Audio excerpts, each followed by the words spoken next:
think the biggest difference is the agent's ability to use tools and take actions on behalf of the user. If you go to a chatbot like ChatGPT and ask it to build a Simulink model, it's going to provide you with lots of great information, but it's not going to give you that model. AI is going to amplify engineers' creativity and productivity and enable them to do much more than ever before. AI needs to be introduced more thoughtfully, and it should be introduced together with the use of deterministic tools. We've been working with a major European automotive manufacturer to help them apply agentic AI into that issue investigating workflow, and they're already seeing a 20% time saving. All right, Tianyi, welcome to the show. Thanks for inviting me, Joseph. Happy to join. Thank you very much. Today we'll talk about AI agents, generative AI also in engineering, and what it means in terms of like how MathWorks thinks about generative AI and how engineers can be using generative AI and AI agents, for example, in MATLAB or Simulink. But before we get started, can you give us a short introduction to yourself? Who are you in the first place and what do you do at MathWorks? My name is Tianyi, and I am a Generative AI Product Manager at MathWorks. And my current focus is helping engineers adopt generative AI to accelerate their engineering workflows.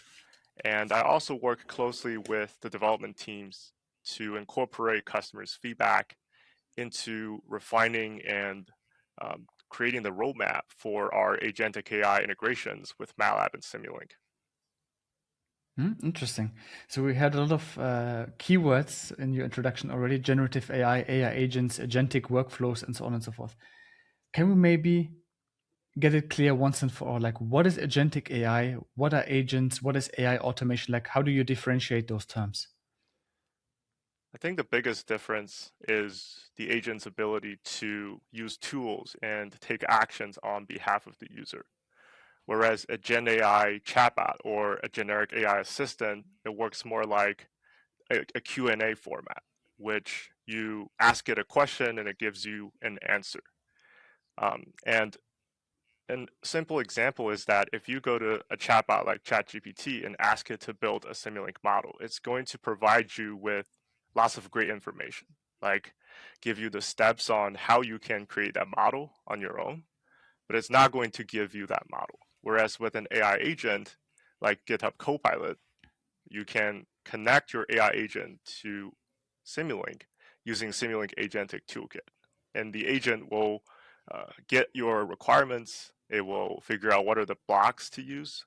It will wire up all of the components into the model, run some simulations, and eventually gives you back the model, sometimes even with simulation results. So the defining capabilities of AI agents is really about the ability to use tools and to actually help you get things done, rather than simply giving you advice on something could be done.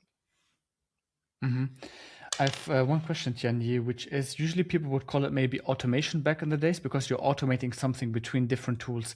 What makes agentic AI agentic?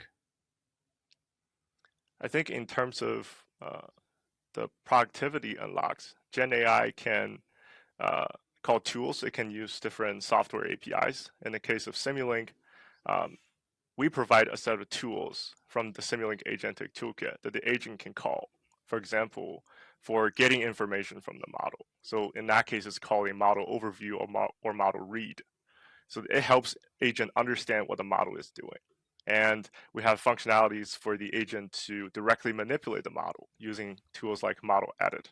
So these tools help the agent look into what a Simulink model is doing, how to create a Simulink model, and how to do things like running simulations. So the higher degree of automation is really enabled by this loop where the engineer works hand in hand with the AI agent, and the agent can call into different tools, use MATLAB and Simulink, and gives the user back a set of results. You just mentioned engineers, and I think we should maybe talk about that sentence that's maybe sometimes misused, which is AI is going to replace engineers. Do you think this is the case? What do you personally think about this?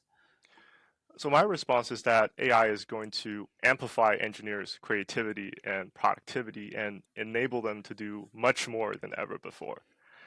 What I'm seeing is that the AI agent is taking on the mechanical parts of the job and free engineers up to have more time to try out new ideas, to do more experiments, to explore the design space more widely, and things that that they simply didn't have time to do before. And I've talked to many engineers about this new way of working with AI agents, and they're really excited about it because it's helping them focus on the truly creative parts of their job, like Mhm. deciding what to build, how to verify something truly works, and what is good enough to ship. I'm wondering, you talked about this amplification factor of AI, which I would agree with, but there's an upward spiral and maybe also a downward spiral. So it can amplify the good things, but also the bad things. What do we have to ensure as engineers before we even think about AI? What do we have to get right first before even thinking about implementing or adopting AI? I think in the case of using AI, one of the biggest fallacies or misconceptions of using AI is it's an all or nothing question, right? It's either 100% AI automated or 0% AI involved. And I really think it's a when and how question. It's simply unrealistic for an engineer to, for example, one shot a moon landing system. That would be the wrong application of AI. I think engineers still need to apply AI thoughtfully to their job by picking the right use cases and focusing on automating the workflows that are largely repetitive and manual. So I think engineers are looking at their workflows and thinking about, what are the things that they can automate with AI, and what are the guardrails that they need to put in place to help the AI um, navigate the complex work that they do. Mhm. Sometimes we mention this in one sentence, Tianyi, which you really like how you put it. You basically said like we find the tedious tasks and then we try to automate them, and if necessary, we then can just put AI on top of it. Before this podcast, I actually had a meeting with Toshi, one of your colleagues from MathWorks, and we talked about change management, how easy it actually is to think about AI and what we can do, how nice it could be, etc. Like we think in terms of what ifs, but the thing is, I think what's the hardest part is change management, like actually making people adopt AI and helping them adopt AI. So, how can we facilitate, especially for the engineering audience listening to this podcast and maybe struggling with something that they could potentially make use of, maybe MATLAB or Simulink plus agentic AI on top of it? How can they identify, find use cases that are capable to actually use AI? And how can we make sure that their supervisor, for example, is open to adopt these ideas of AI in the first place? Yeah, I think what's really important is to start with a small project, to start from small pieces the engineers can automate, to get initial projects started quickly. So instead of, as I mentioned before, one-shotting entire system, they should carefully manage the scope and the boundaries of the application of AI in their work. And the second advice that I have is that, in the case of engineering, um, documentation is really important. So demonstrating what are the processes, what are the tools, and what are the things that you're doing to keep the models that you build in sync with your requirements. So the idea of traceability is really important. So AI is giving us tremendous benefits in terms of helping the engineer maintain the traceability between different types of engineering artifacts. And it's helping engineers generate the documentation to help them show to other teams how they have built the system. Mhm. What do you think, Tianyi, is the most difficult part when trying to adopt AI? I think one of the most difficult parts is about um, picking the right starting point, Mhm. and learning how AI works, what are the limitations of AI as you go. I think the takeaway that I have from working with some of the 10x engineers is that they don't really jump right into using AI for everything. They usually pick the Mhm. small part of the work and they iterate with the AI tool. And sometimes they even ask the AI to reflect its own thinking so that they can turn these learnings into AI skills that are reusable and repeatable so that they don't have to repeat their prompts over and over again the next time when the question arises. So AI Mhm. engineers are really, starting to develop these habits, and they're using their learning, using their firsthand experience to guide how they navigate the AI landscape. When we talk about unlocks, Tianyi, when it comes to agents operating across, for example, MATLAB and Simulink, right? What what became possible right now with agentic AI? So something that I'm really excited about is using agents to not just vibe code purely digital artifacts like a web app or a mobile app. It's actually about helping engineers deliver engineer systems that have to be safe and reliable, that have to interact with the physical world. Things like moving a robot arm, spinning the motor inside of an electric vehicle, or just controlling, the landing and takeoff of airplanes. So what's already possible today is that the engineer can hand the agent a set of written requirements for a system to be built and ask the agent to build that initial version. So the agent can read the requirements, break it down, builds a first draft model, run some simulations, and hand these results back for the engineer to review. So this loop used to take a lot of manual steps, and now agents can do this much faster and much more efficiently with trusted engineering tools like MATLAB and Simulink. And we think that this structured process is what helps engineers stay in control and be fully informed of what the agent is doing and to steer the agent towards the right outcomes. hmm This was the engineering side of things. When we talk about the ROI side of things, right, we have to define KPIs before we maybe start a use case. Maybe we don't. Maybe you can talk to us a little bit about that. Like, how do we define KPIs in the first place? And then what returns have you seen at Tianyi in terms of generative AI when used in engineering applications? So one of the key stages in the development workflow where I'm seeing the biggest productivity unlock is issue resolution. So an example of that is an engineer identifies an issue in a model, and how much time does it take for the engineer to investigate into the issue, write the test to confirm that the issue exists, deliver a fix, and then finally resolve the issue. So we've been working with a major European automotive manufacturer to help them apply agentic AI into that issue investigating workflow. And they're already seeing a 20% time saving when the engineer works together with the AI agent. Um, what happens is that the agent takes on the verification as well as the issue investigation tasks while the human stays in the loop. The human reviews the AI agent's work and helps confirm that the agent is on the right trajectory. And then, so there's really a hand-in-hand process where the agent and the human work together to resolve issues much faster than ever before. I have one maybe side question, which is if you work on revolutionary products, especially in the automotive industry, where you have to get the time to market maybe to from 5 years to 3 years, which is an enormous reduction of time spent that you can spend on actually developing a new car because, well, keyword China speed. The question is, how can you actually achieve that with agentic AI? Do you have any concrete use cases in mind where we can use agentic AI with MATLAB and or Simulink, where the engineers were like, okay, we were blown away by the speed that you've achieved, but maybe you can talk about a few use cases. Obviously, if they're not under NDA, that would be Yeah. pretty interesting for the audience to hear about. So there are some use cases where agentic AI can deliver very significant benefits. And one of them is helping engineers run simulations.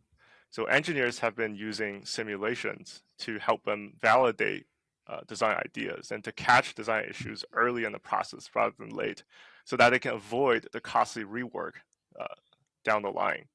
And the process of running simulations involves actually a lot of steps, like getting data connected to simulation outputs, configuring simulation settings, plotting and visualizing results. And we're seeing that the AI agent can help automate a lot of these manual steps, and it has significantly shortened the time that the engineer takes to go from simulation to insights. So the engineers can really focus on simulation outcomes and the analysis of these outcomes and use them to drive better decision making rather than focusing on the nitty gritty of how simulations are run or how results are plotted. Another Mhm. use case that I sort of mentioned before is this idea that the agent can turn a written set of requirements into a Simulink model that actually simulates. And the engineers can review the simulation results directly without having to without having to move the blocks around or without having to manually stitch together the signal lines or do the signal routing, or they don't have to script anything. So we're seeing a lot of productivity improvements when it comes to generating, creating models. And a Mm-hmm. third use case that I want to mention is about model refactoring. So engineers might have a lot of artifacts that they created from before, or they take over from other teams that are not really built based on the best practices. So they want to do some systematic cleanups and documentation on these legacy artifacts before they can work on new designs.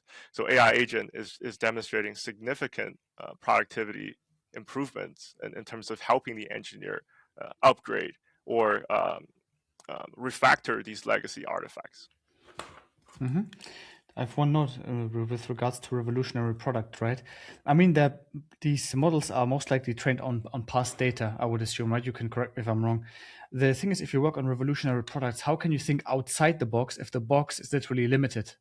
Like, is there some way how we can make the engineers even better and generate maybe new ideas, something revolutionary? Is that possible, do you think, or is it still wishful thinking?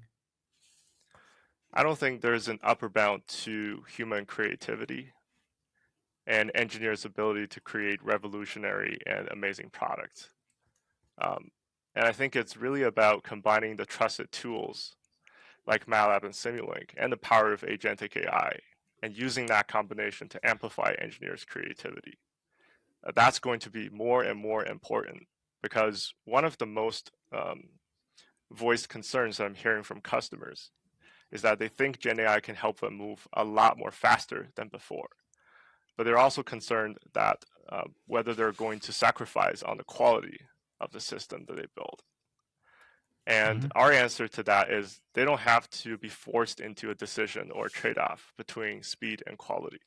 So MATLAB and Simulink provide them with a framework for quality and determinism. And Gen AI adds the speed on top of it to help the human engineer create much faster and have more confidence in what they've created. Mm-hmm. To become more practical, Tianyi, I think maybe we can have like a getting started section at this point of the podcast. So when engineers would like to get started with AI, how can they get started? Because honestly, like if I go on LinkedIn, I get a little bit of AI fatigue. Everybody talks about AI, but barely anyone uses it. So maybe we can have some practical tips from your side, Tianyi, how engineers can get started when they want to play around or maybe test something with generative AI. I would say the first advice is that always keep your eyes and ears open. Uh, uh, don't tie yourself to a fixed misconception about how AI works because these tools and techniques are changing all the time. So always look out for and try out new tools and techniques. Two is, there's a lot of overhype on what AI can do. But for engineers, it's really important to find the realistic use cases and to start from a small scoped project to apply AI rather than using AI for everything. So focusing on the right use cases is an important step. And then really use your firsthand experience with AI to guide your learning process so that you can have a better sense of what are the limitations of this technology and what are the great places that you can use this technology for.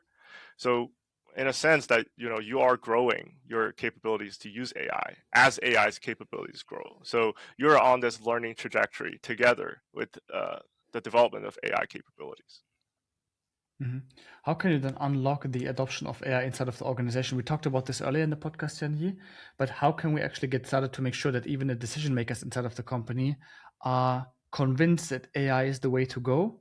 And if it's not the way to go, also maybe convince them like maybe we should give it a try according to the crawl, walk, run approach to maybe give at least a small use case a try and then see where it's heading towards.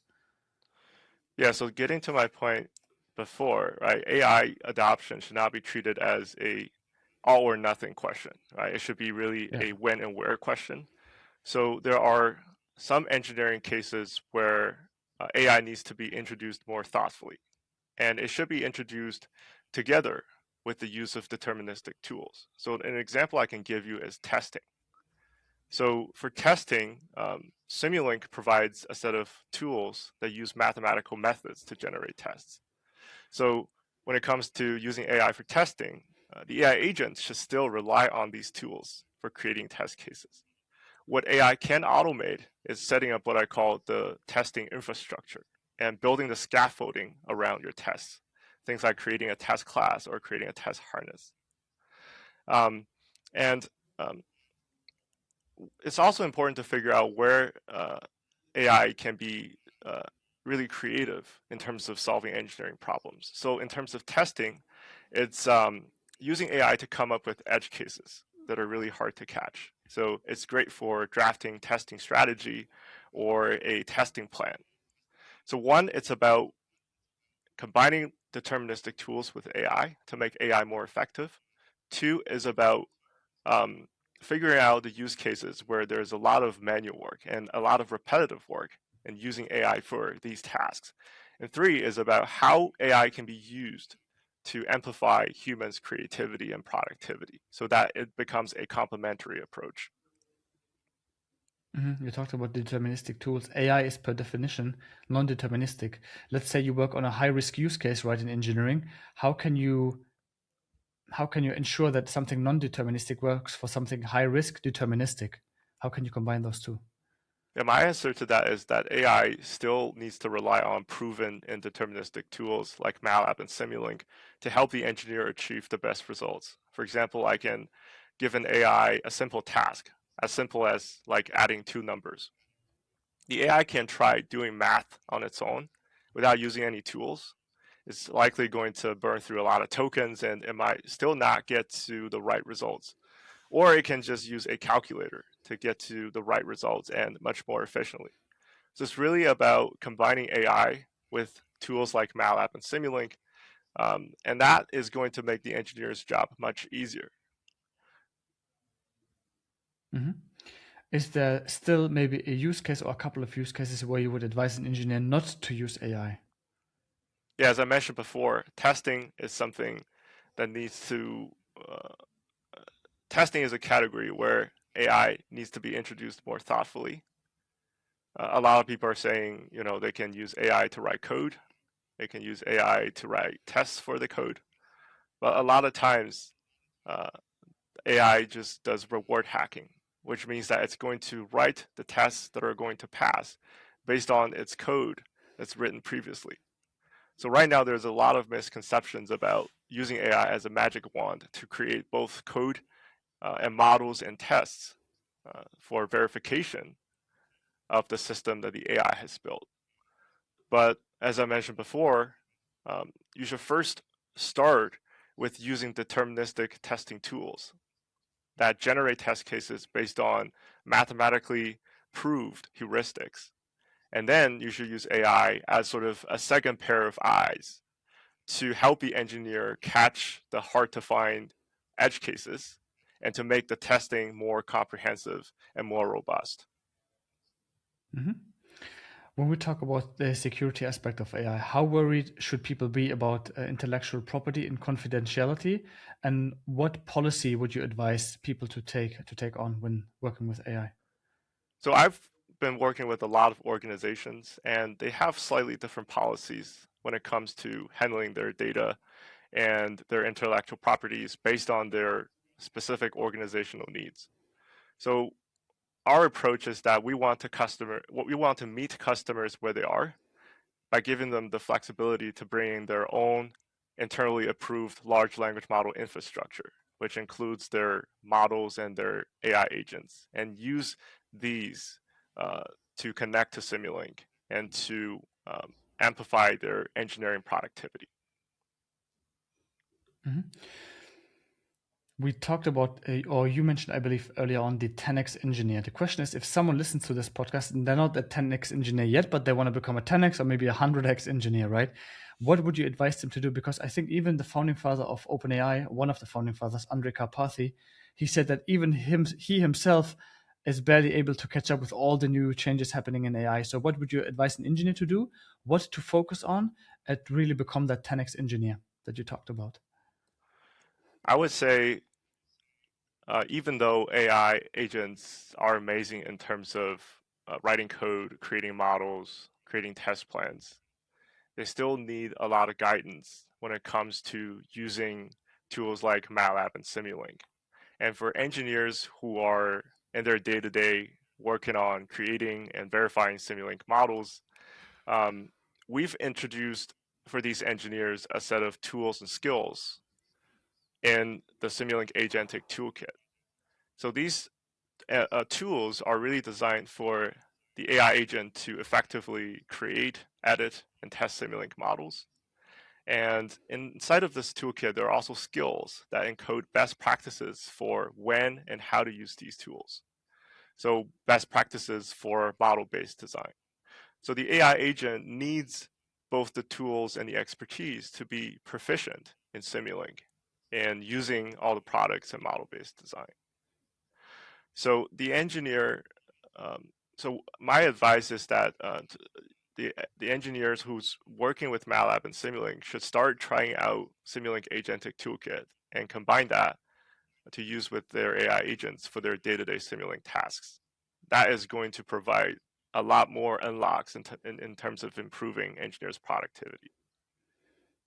That's skill-wise. When you talk about the 10x engineer habits, tools, and maybe also the mindset, when we talk about the psychological aspect, what skills in that sense do engineers have to bring with, or like maybe develop? Yeah, one of the skills is that the engineer should stay in touch with what's happening in the AI tools and AI expertise landscape. For example, listen to podcasts. I would recommend your podcast. Thanks. And two is about figuring out what are the realistic use cases by starting small, by picking a small piece of the project that you probably find yourself repeating every day or every week, and start building out an agentic version of it and evaluate how the AI agent is doing. And if something doesn't work, you can ask the AI agent to reflect on its thinking, and you can evolve AI agent skills by incorporating more information from interacting with the AI agent. And as I said before, you should really use your first-hand experience to guide the learning process.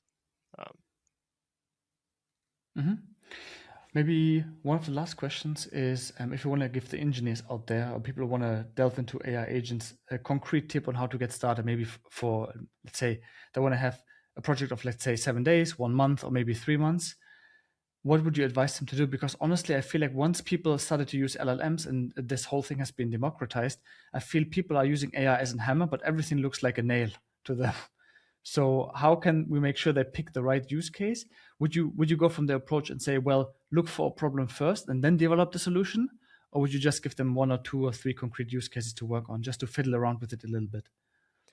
Yeah, so one immediate action that any engineer watching this podcast today can get, that any engineers watching this podcast can take today is that they can pull the Simulink Agentic Toolkit off of GitHub and point your AI agent at the toolkit so that you can start experimenting with how to apply agentic AI with Simulink.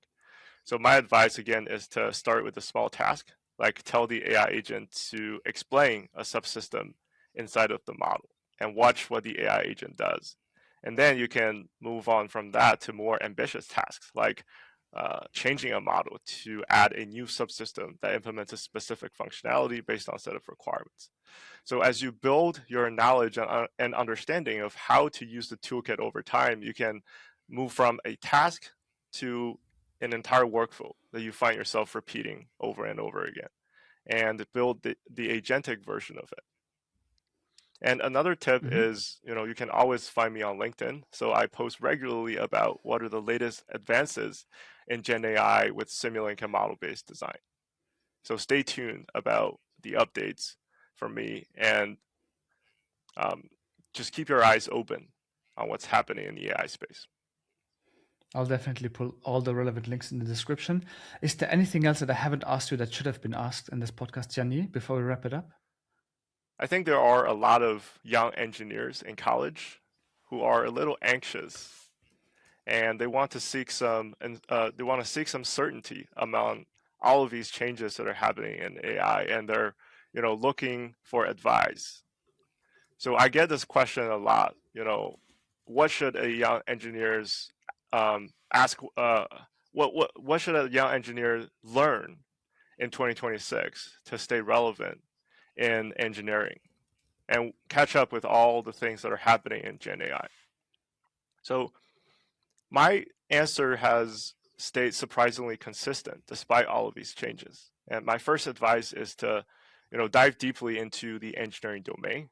So whether it's controls, whether it's signal processing or electronics, so the domain expertise will help you work more effectively with the AI agent. You can understand what the AI agent is doing. You can steer it towards better outcomes. And the second advice is, do a lot of real world projects. This is your opportunity to solve a real world problem and learn how to work effectively with other people. And also learn how to work with agents and steer the agents. Things like, how do you specify a goal? How do you write good requirements? How do you know when the agent is not producing the right outcomes? And how do you steer it towards the right trajectory? That was a beautiful podcast, Tianyi. With that, thank you very much. And hopefully we'll have another catch up where you can maybe demonstrate in a deep dive session how these agentic systems work with MATLAB and Simulink. So thanks again, and hopefully see you in one of the next episodes. Of course. Thank you, Joseph.